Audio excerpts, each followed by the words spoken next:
And it's time for more of You're All Doomed, the podcast that is working its way through Friday the 13th, Part 7, The New Blood, 13 minutes at a time. I'm choo-choo enthusiast Greg. And I'm Brian. And this segment begins with Russell and Sandra's naked embrace and ends on kind of a hard-to-see shot of the woods in the rain at night. There's not a whole lot of business to wrap up from Russell and Sandra's exchange of fluids in the van. So essentially, we cut to Tina, who has fled the therapy session with Dr. Cruz and retreated upstairs to her father's old study. She's tearfully gazing at a photo of her dad, and he's helpfully wearing the exact outfit, including a weird engineer cap that's hanging on a cobwebbed coat hook right next to the photo. It's a weird kind of tribute to her fallen father that they would just keep the exact outfit just kind of hanging nearby. Yeah, I mean, it's like if I took a photo of myself wearing jeans and a flannel shirt and then hung it in the closet next to my jeans and flannel shirt. I guess he really liked that little train outfit. I mean, it must be due to the fact that he's got an enormous model steam engine on his desk. I'm guessing it's O or G scale, but it's gigantic and probably weighs like 50 pounds or something. Based on the condition of this room and the place in general, there's bowling trophies everywhere and piled newspapers. Clearly, it's still owned by the Shepherds, even if they left long ago and perhaps abandoned it. But clearly, no one has purchased it and moved in, to replace them. Mrs. Shepherd walks in and sees Tina looking at this picture, and Tina tells her mom that she misses her dad. And Tina's mom responds kind of tearfully that she misses him too, which I thought was a little strange. Like, I understand that she was married to this guy, but this was a guy that seemingly routinely beat her. Right. It certainly didn't seem to be a happy marriage. Right. That's not to say that she can't miss him, but it was just kind of a weird thing to say. It was a very sentimental tone for what was obviously a painful part of her life.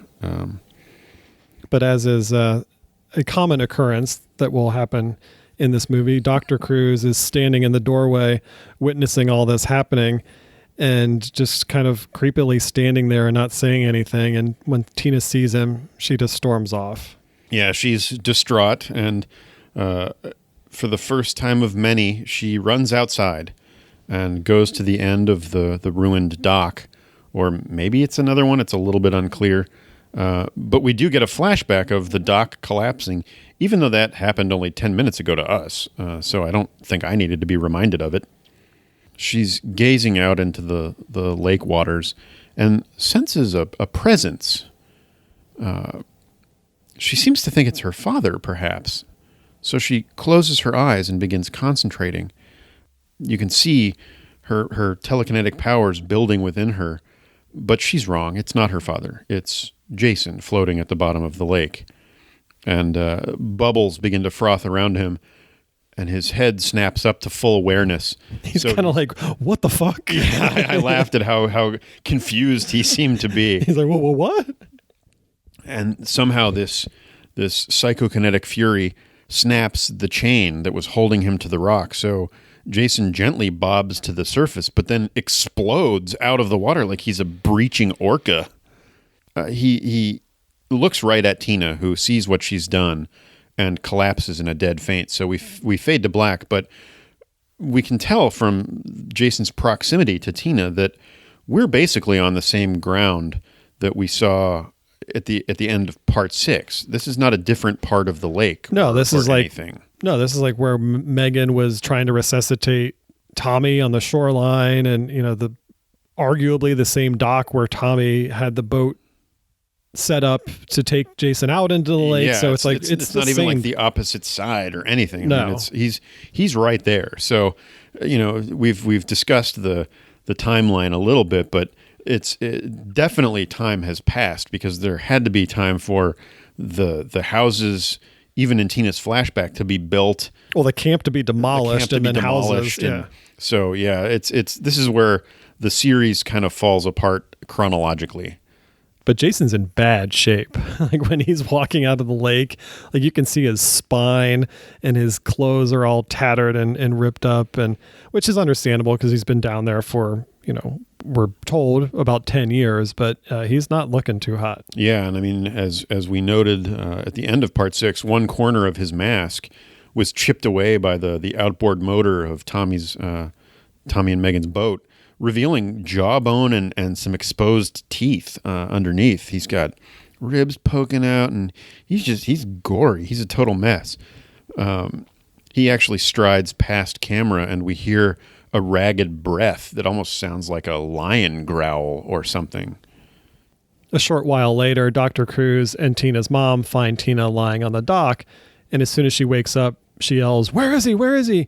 And they obviously have no idea what she's talking about, so they take her back into the house. And Tina's trying to explain that she saw someone, but she can't really describe what she saw. And Dr. Cruz thinks that she's just imagining the whole thing and that she just hallucinated the vision of her father. Tina obviously disagrees and uses her Tina powers to shatter the glass on a picture of her father hanging on the wall. Yeah, and then this is a little bit of some awkward direction. Tina's resting on the sofa under a really butt-ugly Afghan, and she's casually resting her hand on her head, even though she's supposed to be shouting in frustration at Dr. Cruz to the point where her telekinetic fury is ignited yet again. But she's lying prone, and she looks far too casual for the emotions that are being conveyed in this scene. We cut away quickly to a couple, Jane and Michael, who are having car trouble out on a deserted road. Their car has overheated, so they ditch it and lug some sleeping bags in a cooler over to a random spot in the woods to set up a little bit of a camp, despite the fact that they apparently aren't too far from their final destination. Why they wouldn't just finish the journey on foot doesn't make a ton of sense. I have a lot of questions about some geographical issues that we'll start to unpack as they unfold, but this is definitely one of them. Yeah. They're obviously part of the gang that are supposed to be meeting up at Russell's uncle's house. It's for a surprise birthday party for this guy, Michael. He's the guest of honor, but, he's a little bit late in getting there. And how dare you not ask me what car it is? It's a 1977 Chevy Impala. Do you have the VIN number? We cut back to Tina, who responds to a knock at her back door to find a completely denim-clad Nick brandishing one of her shirts that she didn't retrieve from the luggage accident earlier. It looks freshly laundered and folded, so Nick took the time to tidy things up for her, which was sweet. He tells Tina and her mom that they're up there to throw his cousin Michael a surprise birthday party and that Tina should come over to the party. Tina thinks this sounds way better than hanging out with her mom and Bad News Cruz, but of course Dr. Cruz, who's lurking in the doorway behind them, isn't thrilled with the idea of her going. He even makes a veiled threat about, this being a distraction and that he may wind up having to take her back to the hospital. But he's forced to kind of play along when Tina's mom indicates that this is all part of the goal of making Tina normal again. Incidentally, we learn that Tina's mom's name is Amanda. We cut back to Michael and Jane walking down the road, and Jane reassures Michael that he's still going to have a great birthday despite what's going on, and they pass a sign that says Crystal Lake 5 miles, which we'll bring up a little bit later. Jane is also festooned in a lot of denim. Meanwhile, we get a quick shot of Jason marching through the woods, breathing heavily. He almost sounds like I do breathing into the microphone on this podcast. Having reached a little bit of a clearing, they drop their stuff, and Michael leaves Jane for a moment to go throw a whiz. And as Jane stands there kind of looking around anxiously in the darkness, we do get a hint of Dies Irae playing on Harry Manfredini's score. It's at this point that Jason sneaks up from behind and rams what looks like a railroad spike into the back of Jane's head. Yeah, I wasn't sure exactly what that thing was, but it's some big pointy metal thing. So that's the end of Jane. She was played by Stacey Greason, who had a recurring role on Days of Our Lives, which we will hear more about later. She retired from acting to foster a writing career and wound up getting married for the first time in her 50s, which I only point out because she makes a pretty big deal of that on her blog. So obviously it was a phase in her life that she didn't intend to happen quite so late. Michael shakes off his last few drops and goes back to the clearing to find Jane staked to a tree. Despite the fact that Jason had rammed this pointy thing through the back of her head, she's pinned through the neck. Right. So he basically removed the spike, turned her around, and then re-impaled her through the neck just so he could pin her up against the tree, which doesn't make a lot of sense. Yeah. I got a better look at this thing, and I believe it's actually a camping stake that you would use for a tent or something like that. That makes a lot more sense, yeah.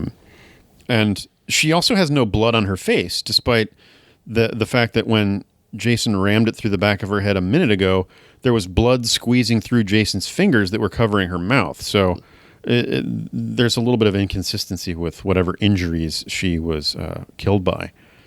Michael staggers backward in horror at this sight, and Jason appears from behind the tree and rips the stake out of Jane's throat. I like that the actress's eyes ever so slightly flutter at the motion of the person playing Jason.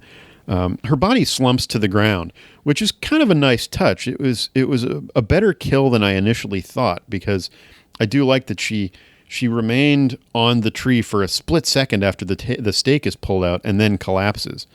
He then marches forward for the attack. After a short chase, Jason is done toying with Michael, and he basically just chucks the camping spike from about 20 yards away, striking Michael directly in the spine.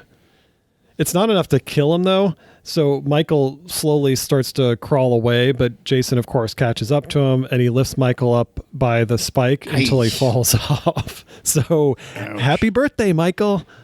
Yowie. There's some things about this sequence that kind of bugged me. Michael was lightly jogging through the woods at best. There did not seem to be a whole lot of urgency in his escape. And I felt like they were overdoing the sounds of Jason's chains clinking in the sound mix as he was in pursuit. But I did like Jason hurling the spike. It almost looked like a leftover attempt at a 3D effect from the third movie, because it comes right at the camera before it hits Michael in the back. I'm a little bit surprised that lifting him up and tearing the spike out would kill him, but we cut away, so maybe Jason also snapped his neck or something like that. Michael was played by William Butler. Before this, he appeared on an episode of My Two Dads. Afterward, he appeared in Leatherface, The Texas Chainsaw Massacre 3, an episode of Freddy's Nightmares, the Night of the Living Dead remake, and lots of stuff behind the camera. In fact, he was housemates with Viggo Mortensen at one point, and is apparently the only actor killed by 3 of the big 4 slasher villains. I saw that too. Yeah. Leatherface, Michael Myers, Freddy, and Jason. But since he was on Freddy's Nightmares, I'm not quite sure how that works, because I didn't think that Freddy was in all of the Nightmare stories, but maybe he was. I never saw much of it. Yeah, I didn't think he was either, but he may have been in that episode. Yeah, the only thing I saw was that he claims to have been killed by Freddy, Jason, and Leatherface, but not Michael Myers. So maybe that was just some standalone episode where Freddy made an appearance or something. Mm-hmm. Frankly, I completely forgot about these 2 characters. I expected them to be a different camping couple that we'll see a little bit later on. But I wound up kind of liking the deaths in this scene. They're flawed, but there's a little bit of flourish to each of them that I kind of enjoy. So I doubt I'll forget them again. Following this carnage, we end up back at the party house, and Nick walks in with Tina, and a guy immediately runs up to her and grabs her by the hand and says, "I need an objective opinion." And this is Eddie. He's wearing a vintage U.S. Air Force jacket, which has a captain patch on the front lapel and I think a German flag on his sleeve. But he also has a couple of military medals along with a pin of the space shuttle. So this guy's kind of like all over the place. But Eddie starts reading from a few sheets of notebook paper, and he asks Tina, "What do you think of Starlicon? 30,000 years into the future, the entire galaxy is populated by highly evolved protozoa. Only one human being and his woman still exist among the stars. And that sounds awesome. We should do that podcast. Yeah, we should. And Nick mercifully pulls Tina away and starts to introduce her to the others at the party. But that was our introduction to good old Eddie. Yeah, I do like Tina kind of comically backing away from like, okay, you big nerd. We then cut to who is obviously the big stoner of the group. So great, we've got a druggie. Fine. Yeah, his name is David. Outside, Jason has reached the property of the party house, even though he came back to life just outside, down by the dock, and then moments ago was 5 miles away killing Jane and Michael. Which we saw on the sign, right? He's now back. So he's basically covered 10 miles in the span of however, a couple hours or at most we've seen. But we know it's him because of the clinking chain and his labored breathing. Back in the house, we meet Robin and Maddie, who are eating pizza in the kitchen, and David, the stoner, walks in briefly, and it's clear that Robin, who's the redhead of the two, has the hots for David. She says he's outrageous. So she's a big fan of Jem and the holograms. Russ and Sandra join them. Sandra's dressed like a real estate agent, which seems like kind of a weird, stodgy outfit for a gang of pot-smoking teenagers. And we're establishing that Russ is kind of an uptight preppy. Nick introduces them all to Tina and gives her arm a very forward rub that kind of creeped me out. I mean, he just met her and he's already caressing her arm.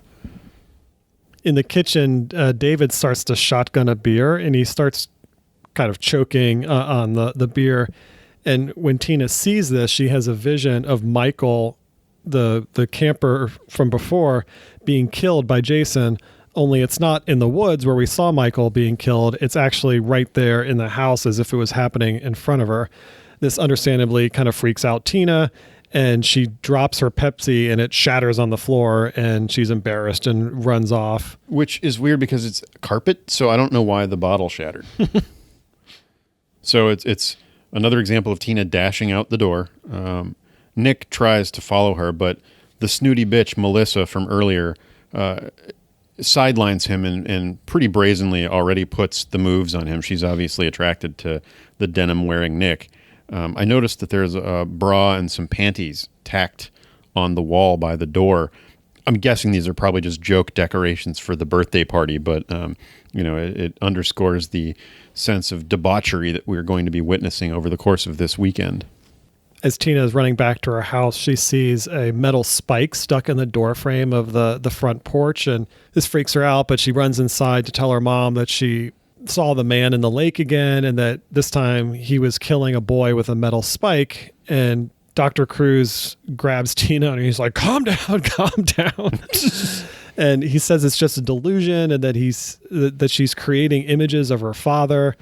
And then Tina tells Dr. Cruz that the man she saw left a big delusion stuck in the front porch, and by that she means that metal spike. So Dr. Cruz goes out to investigate, and he shortly thereafter calls for Tina and Mrs. Shepard to join him on the front porch, except there's no spike, there's just a gash in the wood. We then cut to another couple. This is Dan and Judy camping in the woods. This time they've got a tent, a lantern, a tidy campfire. So they intend to be out there camping, unlike Michael and Jane, who were just kind of doing it by necessity.